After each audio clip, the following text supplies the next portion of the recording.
जब जिंदगी का मेहरबान हाथ सर से हट जाए तो पैरों के नीचे की ज़मीन भी फट जाती है।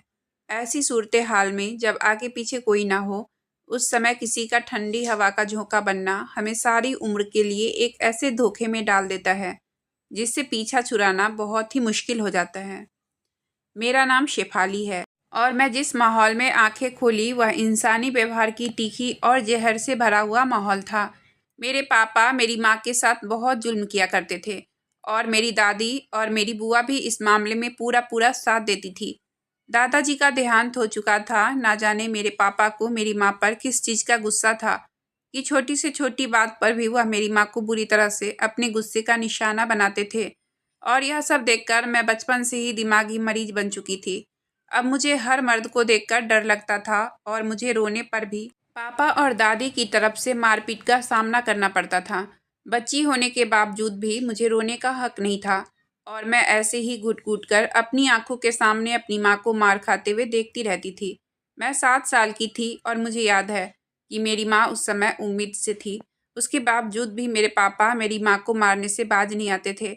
कुछ महीनों के बाद मेरी माँ ने मेरे भाई को जन्म दिया। भाई को देखकर मेरी दादी बहुत खुश हुई और मेरे पापा की तरफ से मेरी माँ पर जो जुल्म सितम होते थे वह कुछ कम हो गए थे, लेकिन पूरी तरह कम नहीं हुए थे। वह कभी कभी माँ पर हाथ उठाने से बाज नहीं आते थे। खानदान का वारिस देने की खुशी में अब मेरी दादी और मेरी बुआ ने मेरी माँ पर जुल्म करने थोड़े कम कर दिए थे। जब मेरा भाई 6 साल का हुआ तो उस समय मैं लगभग 13 साल की हो चुकी थी। ना जाने वह कौन सी मनहूस घड़ी थी जब मेरी माँ से बर्तन धोते हुए कांच का ग्लास टूट गया था। उस बात पर मेरी दादी ने शोर मचा दिया था। दादी का कहना था कि वह ग्लास उन्होंने बहुत महंगा खरीदा था, इसलिए मेरी दादी बहुत नाराज हो रही थी और मेरी माँ को मारने लगी। आवाज़ सुनकर मेरे पापा भी बाहर आ गए और मेरी माँ को अपने माँ के कहने पर बुरी तरह से पीटने लगे। मेरी माँ के पूरे शरीर पर मार के निशान पड़ गए थे और उनके सर से भी खून बहने लगा था। मार खाते खाते माँ जिंदगी में पहली बार मेरे पापा को अपनी सफाई देने की कोशिश की तो उस पर मेरे पापा और भी ज़्यादा आग बबूला हो गए। मेरी दादी के कहने पर उस समय मेरे पापा ने मेरी माँ को घर से निकल जाने का हुक्म दे दिया। साथ ही साथ तलाक देने का फैसला भी सुना दिया। मेरी माँ पर तो जैसे आसमान टूट पड़ा था। माँ ने बहुत मिन्नतें की लेकिन मेरे पापा को जरा भी दया नहीं आई। जब मेरी माँ अपने कुछ कपड़े उठाकर दोनों बहन भाइयों को अपने साथ ले जाने लगी तो मेरी दादी ने मेरे भाई को गोद में उठा लिया और कहने लगी, यह हमारे खानदान का वारिस है, तुम अपनी बेटी को लेकर जाओ, हम अपने पोते को कहीं नहीं जाने देंगे। यह एक और जुल्म था जो एक माँ पर किया जा रहा था कि उसे उसकी औलाद भी छीनी जा रही थी। मेरी माँ की लाख विनती के बावजूद भी उन दरिंदों पर किसी भी चीज का कोई असर नहीं हुआ। यह सब देखकर मेरा भाई, जो उस समय सिर्फ 6 साल का था, बुरी तरह से रो रहा था और कह रहा था कि मुझे माँ के साथ जाना है, लेकिन मेरे पापा ने उसे भी थप्पड़ मारकर चुप करवा दिया और मेरी दादी मेरे भाई को जबरदस्ती गोद में लिए अंदर चली गई। उसके बाद मेरे पापा ने मेरी माँ और मुझे धक्के मारकर घर से बाहर निकाल दिया। मेरी माँ बहुत देर तक दरवाजे के बाहर बैठी मुझे अपने सीने से लगाए रोती रही। मोहल्ले वाले भी इकट्ठे हो चुके थे, उनकी तसल्लियाँ और दिलासे जारी थे, लेकिन मेरी माँ का तो सब कुछ लूट चुका था। मोहल्ले वाले मेरे पापा को गालियां दे रहे थे, लेकिन उन जाहिलों पर इन चीज़ों का क्या असर हो सकता था। बहुत देर तक वहां बैठे रहने के बाद मेरी माँ अपना सामान और मुझे लिए अपनी माँ के घर की तरफ चल पड़ी। मैं जिंदगी में पहली बार अपनी नानी से मिलने जा रही थी, क्योंकि मेरी माँ को अपने घर वालों से मिलने की भी इजाज़त नहीं थी। हालांकि वह इसी शहर में रहते थे। जब मेरी माँ घर पहुंची तो जैसे घर में जलजला सा आ गया था। उनमें से किसी को भी यह उम्मीद नहीं थी कि बेटा पैदा होने के बाद भी मेरे पापा मेरी माँ को तलाक दे सकते हैं और फिर बेटे को भी छीन सकते हैं। मेरे एक मामा थे और उनकी शादी हो चुकी थी। नाना जी इस दुनिया में नहीं थे। नानी जिंदा थी और बेटों के रहमो करम पर थी। उन्होंने अपने बेटे की मिन्नत करके अपनी बेटी को घर में रहने की इजाज़त दिलवा दी। मामा मामी भी इसलिए मान गए थे, शायद उन्हें लगता था कि पापा को अपनी गलती का एहसास होगा और वह मुझे और मेरी माँ को यहाँ से ले जाएंगे। लेकिन पापा तो जैसे ठान कर बैठे हुए थे। उन्होंने कुछ ही दिन में तलाकनामा मेरी माँ के पास भिजवा दिया था। उसके बाद तो जैसे घर में एक तूफान सा आ गया था। सब मेरी माँ के पीछे पड़ गए थे। मेरे मामा मामी मेरी माँ से बिल्कुल भी खुश नहीं थे। यहाँ तक कि वह लोग मेरी माँ पर इल्ज़ाम लगा रहे थे कि तुमने ही अपना घर नहीं बसाया, जरूर तुम्हारा ही कुछ कसूर रहा होगा, जो उस इंसान ने तुम्हें तलाक देकर घर से निकाल दिया। घर वालों का यह व्यवहार भी मेरी माँ को अंदर से तोड़ रहा था। लेकिन वह भी क्या कर सकती थी जब पति ने तलाक दे ही दी तो। उसके बाद भाइयों से क्या उम्मीद रखी जा सकती है, और जब भाई ऐसे हो तो फिर उनकी पत्नी कैसे जुल्म का कोई भी मौका हाथ से जाने दे सकती है। यहाँ पर रहने के बदले मेरी माँ को घर का सारा काम करना पड़ता था। मैं उस समय 13 साल की थी, इसलिए हर काम में मुझे भी घसीट लिया जाता था और दिन भर मुझे काम करना पड़ता था। मेरी नानी मजबूर थी और कुछ नहीं कर सकती थी। मैं पहले स्कूल भी जाया करती थी, लेकिन नानी के घर आने के बाद मेरे मामा मामी ने मेरी पढ़ाई का खर्च उठाने से मना कर दिया। मेरी माँ ने लोगों के घरों में काम करना चाहा, लेकिन वह भी मेरे मामा की गैरत को गवारा ना हुआ कि लोग क्या कहेंगे कि हम अपनी बहन को नहीं पाल सकते। वह लोगों से बातें सुनना भी नहीं चाहते थे। मेरी माँ ने मुझे पहले तो कुछ समय तक घर पर बिठा कर रखा, लेकिन फिर मेरी नानी ने मेरे मामा मामी से विनती करके मेरा एडमिशन एक सरकारी स्कूल में करवा दिया और खर्च के नाम पर मिलने वाले कुछ रुपयों को जोड़ जोड़ कर मेरे स्कूल की फ़ी भरने लगी थी। मेरी नानी ने जाकर स्कूल के हेडमास्टर से बात की थी कि मुझे यूनिफॉर्म और किताबों की कमी के चलते तंग न किया जाए। मैं उस समय 6th क्लास में थी। किसी न किसी तरह पढ़ते हुए मुझे 2 साल बीत गए और मैं 8वीं क्लास में आ गई। अब मैं 15 साल की हो चुकी थी। एक दिन मेरी नानी भी हमें छोड़कर भगवान के पास चली गई। इस घर में नानी ही हमारे लिए घनी छाँव थी, वह भी हमें छोड़कर चली गई थी। नानी के जाते ही मेरी माँ का उस घर में होना एकदम बेहाल हो चुका था। सारा दिन गधों की तरह मेरी माँ घर के सारे काम करती रहती और मेरी मामी मेरी माँ पर हाथ उठाने से बाज भी नहीं आती। अब तो मेरे मामा भी अपनी बहन पर हाथ उठाने लगे थे और मुझे भी जरा जरा सी बात पर मारपीट का निशाना बनना पड़ता था।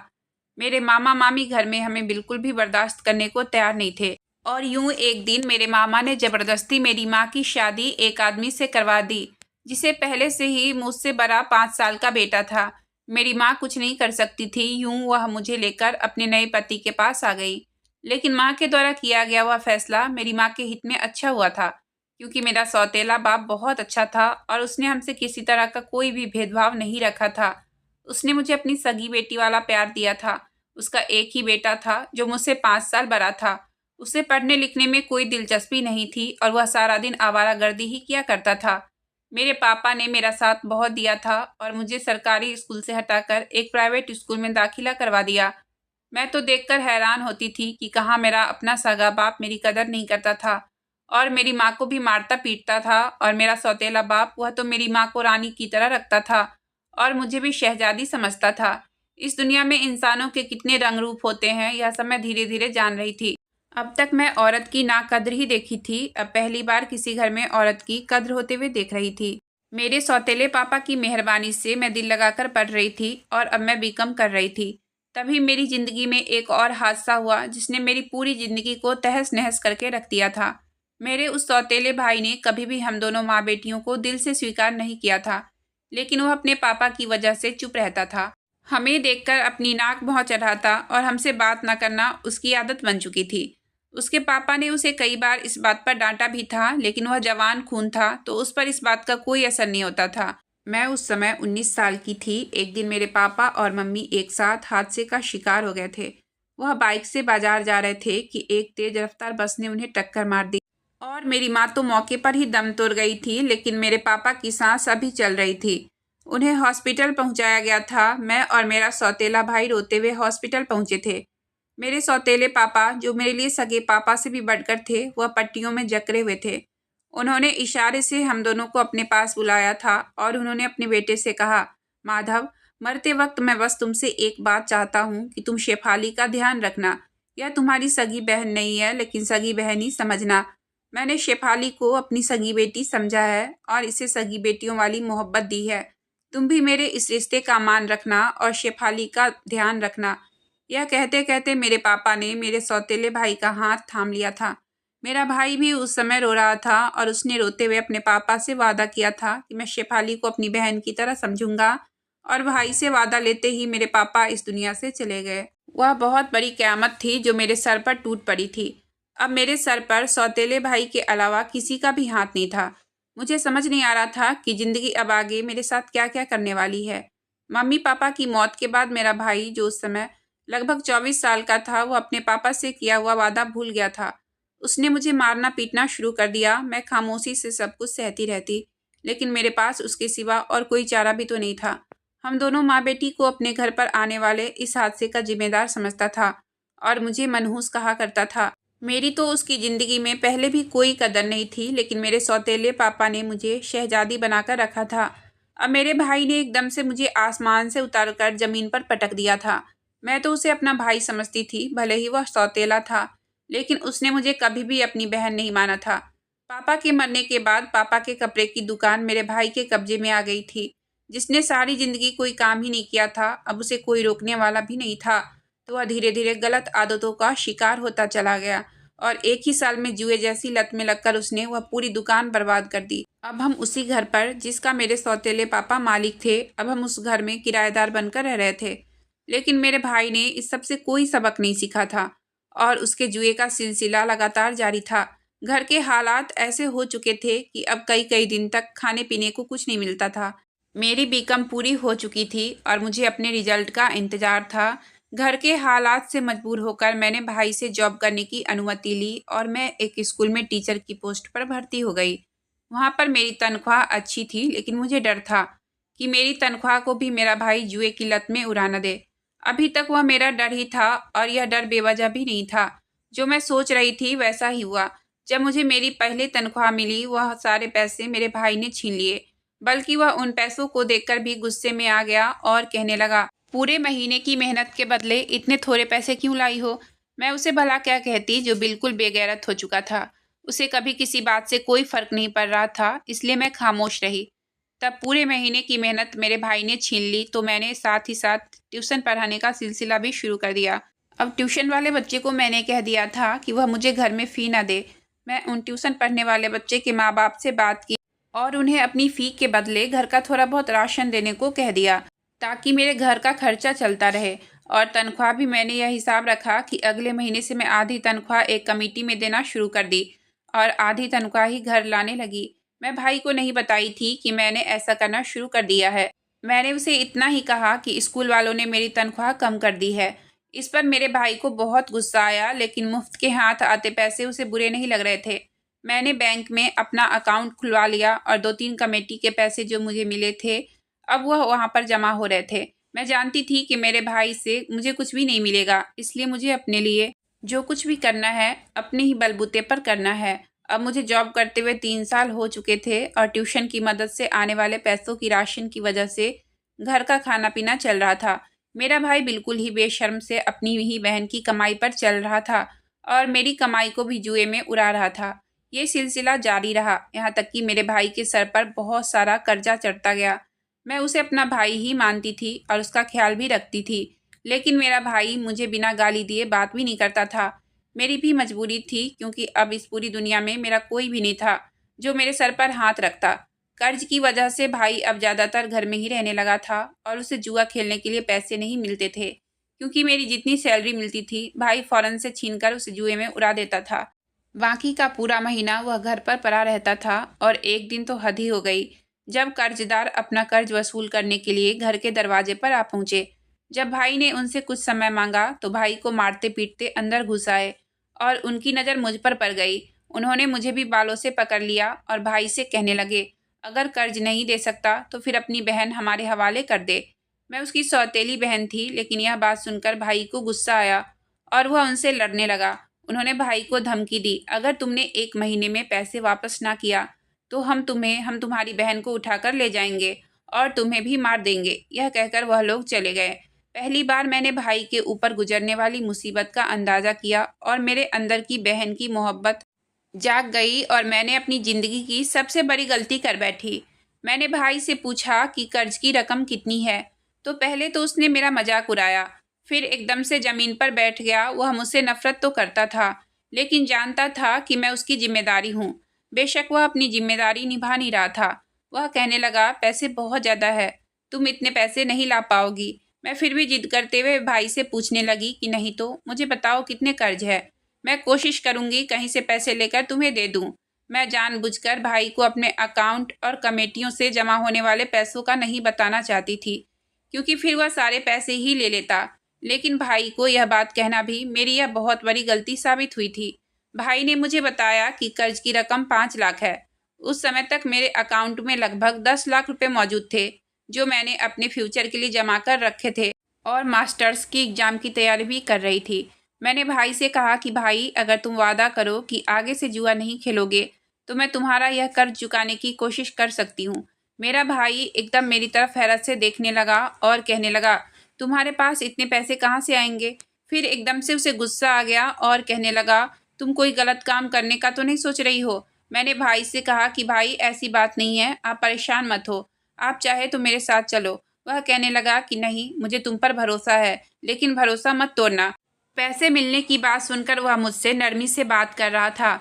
मैंने उसे दोबारा से वादा करने को कहा तो उसने मेरे सर पर हाथ रखकर वादा कर लिया कि अगर मैं उसका कर्ज चुका दूं तो वह दोबारा जुआ नहीं खेलेगा। मैं यह बात भूल गई थी कि गलत कामों में पड़े हुए लोगों के वादों का भी कोई भरोसा नहीं होता और वह मौका मिलते ही अपना वादा तोड़ बैठते हैं।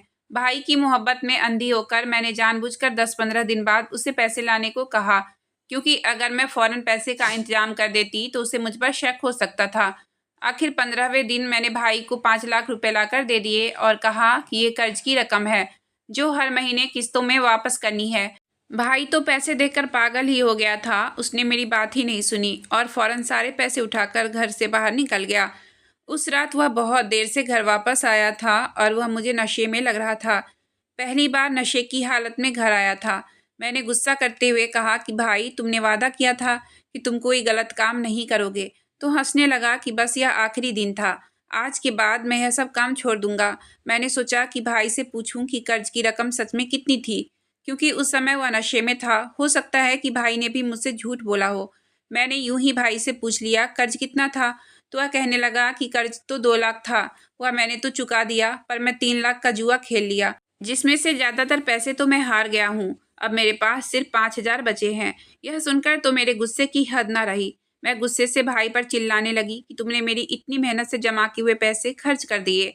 अब मैं कर्ज देने वालों को क्या जवाब दूंगी और हम कर्जा कैसे वापस करेंगे? वह मेरे गुस्सा करने और चीखने चिल्लाने पर वह उठकर खड़ा हुआ और मुझे बालों से पकड़कर मारने लगा और कहने लगा, तुम्हारी इतनी हिम्मत कि तू मेरे सामने जुबान चलाए? तुम जॉब कर रही हो और कर्ज भी तुमने ही लिया है, तो तुम ही यह कर्ज चुकाओगी।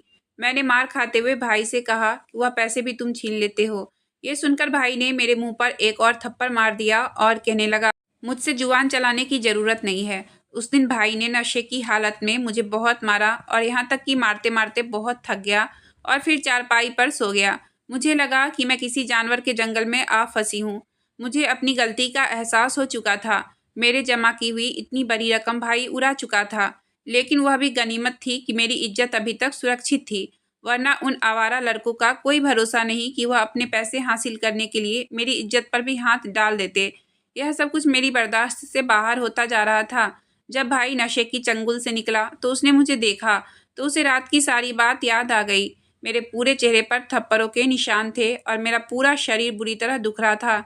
भाई की आंखों में थोड़ी देर के लिए शर्मिंदगी झलकी तो मैंने मौका देखते हुए रोते हुए भाई से कहा कि भाई, भगवान के लिए तुम गलत काम छोड़ दो, अभी समय है, सुधर जाओ। भाई खामोश रहा और चुपचाप उठकर बाहर निकल गया। उस दिन वह बहुत जल्दी ही घर वापस आया और आकर थका हारा बिस्तर पर लेट गया। मैंने उसे पूछा कि भाई क्या हुआ है? वह कहने लगा, कुछ नहीं। मैंने पूछा, तुम बताओ तो सही। तो कहने लगा, मुझे कहीं भी काम नहीं मिल रहा है, सब मुझे जुआरी समझते हैं और मुझे ऐसे देखते हैं जैसे मैं उनके पैसे लेकर भाग जाऊंगा। मैं अब क्या कर सकती थी? लोगों का डर सही था। जुआरी को जुए की लत लग जाए तो कुछ भी नहीं देख सकते। लोग इसलिए काम नहीं देते थे कि वह उनका पैसा ले उड़ेगा। मैं वहां से चली गई और उसके लिए खाना बनाने लगी। अगले महीने से मैंने अपनी पूरी तनख्वाह कमेटी में देना शुरू कर दी, ताकि मैं अपना मकसद पूरा कर सकूं और कुछ इतने पैसे जो सुकून से आगे की पढ़ाई करने के बाद किसी अच्छी जगह पर जॉब कर सकूं। मेरा इनकम पूरा हो गया था और मेरे अकाउंट में अच्छी खासी रकम भी मौजूद थी। एक बार फिर जुए की सिलसिले की वजह से भाई पर कर्ज हो गया था और वह गुंडे फिर घर आ गए थे। उन्होंने फिर से मुझे मारते हुए भाई को धमकाया कि अगर तुमने पैसे 1 महीने में ना दिए तो फिर हम तुम्हारी बहन को तुम्हारे सामने ही बेइज्जत करेंगे। यह कहकर वह लोग चले गए। मैंने भाई की तरफ शिकायत नज़रों से देखा तो इस बार उसका सर भी झुका हुआ था और वह गहरी सोच में डूबा हुआ था। मैंने कहा, भाई, अभी तो पिछला कर्ज भी नहीं उतरा, अब तो मैं तुम्हें कहीं से कर्ज भी नहीं लाकर दे सकती। लेकिन भाई ने मेरी किसी बात का कोई जवाब नहीं दिया।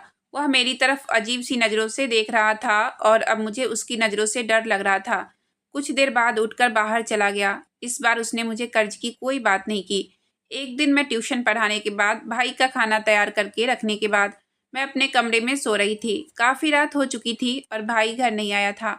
मैं उसका खाना तैयार करके रख देती थी। वह आता था तो खाना खा लेता था और कभी कभी मुझे खाना ऐसे ही पड़ा हुआ मिलता था। तभी मुझे घर में कुछ बातें करने की आवाज़ सुनाई दी। मैं हैरान हुई कि घर के अंदर से आवाज़ आ रही थी और तभी मैंने महसूस किया कि मेरे कमरे के दरवाजे पर दो लोग खड़े थे, जिनमें से एक मेरा भाई था। मैं एकदम से डर गई और सोने की एक्टिंग करते हुए उनकी बातें सुनने लगी। तभी हल्की सी आवाज़ के साथ मेरे कमरे का दरवाज़ा खुल गया था। आने वाले ने मेरे कमरे की लाइट ऑन कर दी थी। भाई उस आदमी को कह रहा था कि देख लो यही है, तुम परसों आकर इस लड़की को ले जाना, क्योंकि एक रात तो मैं भी इसके साथ गुजारूंगा। अरे यह मेरी सगी बहन नहीं है, मैं तो बेकार में ही इसे सगी बहन समझ बैठा था। इसके साथ तो मेरा कोई रिश्ता ही नहीं है। इतनी खूबसूरत नाजुक कली मेरे घर में मौजूद है और मैंने अब तक इसका रस नहीं पिया है। पहले इस कली पर मेरा हक है, उसके बाद यह कोई दूसरे भंवरे के पास जाएगी। यह कहकर उसने दूसरे आदमी की तरफ देखा जो भूखी नज़रों से मेरी तरफ देख रहा था। उसके बाद भाई घर से बाहर चला गया था। पीछे पीछे वह आदमी भी चला गया था। वह दोनों घर के दरवाजे के बाहर खड़े बातें कर रहे थे। उस आदमी ने भाई से वादा किया था कि मैं तुम्हें 25 लाख दूंगा, बस तुम किसी दिन इसे बेहोश कर देना और मैं यहाँ से ले जाऊंगा। यह सुनकर मेरे पूरे शरीर में एक ठंडी लहर दौड़ गई थी कि कल तक मेरी इज्जत के लिए उन गुंडों से लड़ने वाला भाई आज मेरी ही इज्जत का प्यासा बन गया था। कैसे वह अपने आप से किया हुआ वादा भूल सकता था। गलती शायद मेरी ही थी कि मैंने उसे अपना भाई समझ बैठा था। सच ही तो कह रहा था, उसका और मेरा रिश्ता ही क्या था। ना बाप एक था, न माँ एक थी। हम दोनों के बीच कोई भी रिश्ता नहीं था। वही रिश्ता था जो एक गैर मर्द और एक गैर लड़की के बीच होता है। वह खुद पहले मेरी इज्जत को तार तार करके अब मुझे ही बेचकर पैसा कमाना चाह रहा था। मेरे पूरे शरीर में नफरत की चिंगारियां भड़क उठी थी, लेकिन मैं जानती थी कि मैं कमज़ोर हूँ, कुछ नहीं कर सकती हूँ। मेरे भाई ने उस आदमी से कहा, ठीक है तुम कल आ जाओ। मैं समझ गई थी कि अब मेरी इज्जत की धज्जियां उड़ने में देर नहीं है। वह आदमी चला गया था। मैं वापस आकर लेट गई। लेटने से पहले मैंने दरवाजे और खिड़कियों को अच्छी तरह से बंद कर ली थी। वह पूरी रात बेचैनी से करवटें बदलते गुजरी थी। अगले दिन मैं कॉलेज गई तो जितने पैसे अब तक कमेटी में जमा करवाए थे वह कमेटी निकलने से पहले ही वापस ले लिए और जुर्माने के तौर पर उसमें से कुछ रकम भी भर दी। वह सारे पैसे मैंने अपने अकाउंट में जमा करवा दिए। अब मैं उस घर से भागना चाहती थी जहाँ पर मेरी इज्जत और ज़िंदगी की बोली लग रही थी। घर जाते हुए रास्ते में एक मेडिकल स्टोर पर रुकी और वहाँ से अपने मंसूबा को पूरा करने के लिए कुछ सामान भी लिया। घर वापस आई तो भाई घर में ही बैठा मेरा इंतजार कर रहा था। आज उसके बोलने का अंदाज बहुत ही नरम था। वह मुझे नॉर्मली बात कर रहा था। मैं जानती थी कि यह सब दिखावा ढकोसला है। भाई कहने लगा, तुम खाना बनाओ, मैं तुम्हारे लिए रसमलाई लेकर आता हूँ। वह जिंदगी में पहली बार था कि भाई ने मुझे बाहर से कुछ लाकर देने को कहा था। मैं सब समझ रही थी, लेकिन भाई को शक में डालना भी नहीं चाहा था। मैंने कहा, ठीक है भाई तुम ले आओ, फिर बैठकर हम खाना खाएंगे। मैंने उस दिन पुलाव दाल बनाया था क्योंकि वह भाई की पसंद का था। थोड़ी देर बाद भाई रसमलाई ले आया था। मैंने कहा, भाई खाना तैयार है, खा लो। वह खाना खाने के लिए बैठ गया। जैसे जैसे वह खाना खाता जा रहा था अपना सर हाथों में पकड़ता जा रहा था। थोड़ी ही देर में वह जमीन पर बैठ गया और कहने लगा, यह मुझे क्या हो रहा है। मैंने भाई के खाने की थाली में एक नशे की गोली मिला दी थी, जिसका नशा बहुत तेज था। मैं नहीं चाहती थी कि मैं जब घर से भागूं तो मेरा भाई मेरा पीछा करे। मैं उसकी तरफ ऐसे देख रही थी और वह भी अब बुरी तरह बेहोश नहीं हुआ था। मेरी तरफ देखने लगा, कहने लगा, यह सब तुम्हारी हरकतें हैं, मैं तुम्हें जिंदा नहीं छोड़ूंगा। तुम जहाँ भी भाग जाओ मैं तुम्हें ढूंढ लूंगा। ऐसा कहते कहते भाई ने जेब से फ़ोन निकाला और अपनी आंखों को मसलते हुए नंबर डायल करने लगा।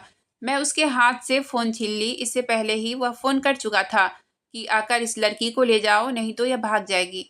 यह सुनकर मैं डर रही थी क्योंकि मैं जानती थी कि कुछ देर बाद ही वह इंसान भी मुझे पकड़ने के लिए आ जाएंगे, जिससे मेरे भाई ने सौदा किया है। मैं खामोश खड़ी रही और भाई यूं ही मुझे धमकाते हुए बेहोश हो गया। उसके बेहोश होने के बाद मैं जल्दी से अपना सामान समेटी और अपने आप को एक चादर में लपेटकर घर से बाहर आ गई। मेरे दिमाग में बिल्कुल भी नहीं था कि मैं यहाँ से कहाँ जाऊंगी। बस मैं भगवान के सहारे ही घर से बाहर निकल खड़ी हुई थी। घर से बाहर निकलकर मैं तेजी से बस अड्डे की तरफ जाने लगी। मेरा इरादा था कि मैं अभी शहर से निकलकर किसी बड़े शहर में चली जाऊंगी ताकि मुझे भाई आसानी से ढूंढ ना सके। बाहर बड़े शहरों में गर्ल्स हॉस्टल में मुझे रहने की जगह मिल जाएगी। अब तो मेरे पास अच्छी शिक्षा भी थी। मेरी पढ़ाई पूरी हो चुकी थी और मेरे बैंक अकाउंट में भी अच्छी खासी रकम मौजूद थी, जिससे मैं काफ़ी समय तक अपना गुजारा कर सकती थी। मैं तेज़ी से बस अड्डे की तरफ जा रही थी कि तभी मुझे अपने पीछे दौड़ते हुए कदमों की आवाज़ सुनाई दी और साथ ही आवाज़ आई, लड़की रुक जाओ और हमारे साथ चलो वरना हम तुम्हें गोली मार देंगे। यह सुनते ही मैं वहाँ से दौड़ लगा दी और एक पतली सी गली में घुस गई। मेरे पास एक पर्स था जिसमें मेरे बैंक के कुछ डॉक्यूमेंट और मेरी पढ़ाई के कुछ फाइल्स वगैरह भी थी। मैं नहीं चाहती थी कि मैं किसी के हाथ लगूं। मैं उन पतली तंग गलियों में दौड़ते हुए ना जाने कब एक बड़े से रोड पर निकल आई थी। मेरे पीछे भागते हुए लोगों की आवाज़ मुझे अभी सुनाई दे रही थी, क्योंकि सर्दियों के दिनों की वजह से सन्नाटा छाया हुआ था। मुझे उस बड़े रोड की दूसरी तरफ एक छोटा सा मंदिर दिखाई दिया, जिसके साथ एक छोटा सा ढाबा बना हुआ था। मैं तेजी से एक लंबा चक्कर काटकर उस ढाबे के पीछे चली गई। तभी मैं उन लोगों को ढाबे में दाखिल होते हुए देखा।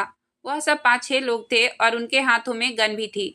वह शिकारी कुत्तों की तरह मुझे ढूंढ रहे थे। मैं ढाबे की पिछली दीवार से यह सब देख रही थी और मुझे बहुत डर लग रहा था। तभी मैं पीछे मंदिर की तरफ चली गई और मंदिर में छुपकर बैठ गई। लेकिन मुझे डर था कि कहीं वह लोग ढाबे पर ढूंढने के बाद मंदिर में ना आ जाए। और फिर वैसा ही हुआ। वह लोग मंदिर भी आ गए थे और मुझे इधर उधर ढूंढने लगे। लेकिन मंदिर के पुजारी ने उन लोगों को वहां से भगा दिया और फिर वह लोग वहां से नाकाम होकर वापस चले गए। फिर मैं वहां से निकलने का इरादा कर रही थी कि तभी मंदिर के सामने एक ट्रक आकर रुकी। उस ट्रक में से बस एक आदमी नीचे उतरा। वह उस ट्रक का ड्राइवर लग रहा था। उसका सफ़ेद रंग और ऊंचा, लंबा और काफ़ी स्मार्ट था। वह ट्रक ड्राइवर देखने में काफ़ी शरीफ आदमी लग रहा था। अपने ट्रक को साइड में लगाकर ढाबे पर खाना खाने चला गया। मेरी नज़र उस आदमी के ट्रक पर पड़ी। उस पर पुणे शहर का नाम लिखा हुआ था। उसी शहर जाने का मेरा इरादा भी था। मैं जल्दी से उस ट्रक पर चढ़ गई। तभी मेरे दिमाग में ख्याल आया कि मुझे ढूंढने में नाकाम होकर वह लोग जरूर बस अड्डे की तरफ जाएंगे, इसलिए मुझे वहां भी खतरा होगा। ट्रक को कोई चेक नहीं करेगा और इस ट्रक में मैं बड़े आराम से उस शहर तक जा सकती थी। लेकिन समस्या यह थी कि वह ड्राइवर तो मुझे किसी भी सूरत में ट्रक में बैठने नहीं देता। मैं मायूस हो रही थी कि तभी ड्राइवर की सीट के पीछे बने एक छोटे से केबिन पर मेरी नज़र पड़ी। वहां पर एक बिस्तर बिछा हुआ था। मैं समझ गई कि यह ट्रक ड्राइवर के लिए रास्ते में आराम करने की खातिर बनाया गया है। मैं उसी में घुस गई तो मैंने देखा कि उसके पीछे दीवार पर एक छोटा सा दरवाज़ा बना हुआ है। मैंने उसे खोलकर देखा तो ट्रक का पिछला हिस्सा है, जहाँ से सामान लोड किया जाता है। वहाँ कपड़ों के बड़े बड़े से बॉक्स थे और उनके बीच में थोड़े बहुत जगह मौजूद थी। मैंने कुछ ही पलों में फैसला किया और उन कपड़ों के बॉक्स के बीच में घुस गई, क्योंकि अगर मैं केबिन में रहती तो ट्रक ड्राइवर वहाँ से पीछे जाकर मुझे देख सकता था। मैंने दरवाजे को बस इतना सा ही बंद किया था कि जहाँ से सांस लेने की हवा आती रहे, और अपने बैग से पेन निकालकर दरवाजे में फंसा दी ताकि झटके से दरवाज़ा बंद ना हो। मुझे अभी वहाँ पर बैठे हुए थोड़ी ही देर गुजरी थी कि वह ट्रक ड्राइवर अंदर आ गया और ट्रक को स्टार्ट करके उसने सफ़र शुरू किया। मैं अपनी जगह सहमी थी। मैं बैठी रही। इतनी देर में उस इंसान को किसी का फ़ोन आया तो उसकी बात से अंदाज़ा हुआ कि मेरा ख्याल सही था। वह पुणे शहर ही जा रहा था, जहाँ पर मुझे जाना था। अब मैं दबकर वहीं पर बैठी रही और उस इंसान ने ट्रक स्टार्ट करके बाहर निकाल ली। काफ़ी लंबा सफ़र था। रास्ते में एक जगह रुककर उसने एक ढाबे पर चाय पी थी। खाने पीने का कुछ सामान वह पैक कराकर ले आया और ट्रक पर बैठे बैठे ही खाने लगा। बचा हुआ खाना उसने केबिन में रख दिया। अभी तक उसको पिछला दरवाज़ा चेक करने का ख्याल नहीं आया। खाना देखकर मेरी भी भूख चमक उठी थी, क्योंकि मैं भी बहुत देर से कुछ नहीं खाई थी और लगातार भाग रही थी। लेकिन मैं वह बचा हुआ खाना उठा नहीं सकती थी, क्योंकि उस इंसान को पूरा शक हो जाता। मैं भगवान को याद करते हुए वहीं बैठी रही। अब ट्रक शहर से निकलकर हाईवे पर दौड़ रही थी। मैं दरवाजे पर मौजूद एक होल था, उसी से ध्यान से देख रही थी कि उसे पुणे के आने का आसार नजर आ रहा था। तभी शहर के करीब आने की वजह से ट्रैफिक एकदम से ज़्यादा बढ़ गई। उसने किसी एक जगह पर ट्रक को रोकने के लिए जोर से ब्रेक लगा दी। तो मैं, जो पहले से आंख लगाए बाहर के मंजर को देखने में बिजी थी, मुझे जोर से झटका लगा और मेरे गले से एक चीख निकल गई। मेरे वजन से दरवाज़ा खुला। मैं लुढ़कते हुए केबिन में आ गई। मेरी चीख सुनकर वह इंसान परेशान हो गया और ट्रक को साइड में करते हुए अंदर आया और लाइट ऑन किया। मुझे देखकर वह हैरान और फटी फटी आंखों से मेरी तरफ देख रहा था। वह मुझसे पूछने लगा, तुम कौन हो और ट्रक में कैसे आई? मैं उसके पाँव पकड़ ली और कहने लगी, भगवान के लिए मुझे यहाँ से निकलने को मत कहना। यह कहकर मैंने उसे अपनी पूरी कहानी सुना दी। मैंने अपनी पहचान बताने के लिए अपने बैग से सारे पेपर्स निकाल कर दिखा दिए। जिसमें मेरा एक पहचान पत्र, मेरा आधार कार्ड भी रखा हुआ था। मेरे सारे पेपर्स दिखाने के बाद वह इंसान हक्का बक्का रह गया था। उसकी आंखों से आंसू आने लगे थे। मैं एकदम से हैरान परेशान खड़ी थी कि आखिर मेरे पेपर को देखकर ऐसे क्यों रो रहा है। तभी उसने मुझे मेरे नाम से पुकारा और कहने लगा, शेफाली दीदी, आपने मुझे पहचाना नहीं। मैं हैरत से उसकी तरफ देख रही थी। तभी उसने अपना आधार कार्ड मेरे सामने रख दिया और मेरा आधार कार्ड देखकर जो हाल उसका हुआ था वही हाल मेरा हुआ। मैं फटी फटी आंखों से उसे देख रही थी और फिर जब मैंने उसे गौर से देखा तो मैं एकदम से उसे पहचान गई। वह तो मेरा छोटा भाई था जिसे मेरे बाप ने जबरदस्ती अपने पास रख लिया था। मैं इस अचानक हुए हादसे से शोक की कैफियत में चली गई थी और मेरी आंखों से आंसू बह रहे थे। मैं उसके कदमों में गिरी हुई थी। उसने मुझे दोनों बाजू से पकड़कर उठाया और मेरा सर अपने सीने से लगा लिया और कहने लगा, भगवान बहुत बड़े हैं। फिर उसने भी मुझे अपनी ज़िंदगी की पूरी कहानी सुनाई कि मेरा वह जालिम बाप कब का मर चुका है और उसकी ज़िंदगी खत्म होने के बाद मेरे भाई ने ट्रक ड्राइविंग का काम शुरू कर दिया।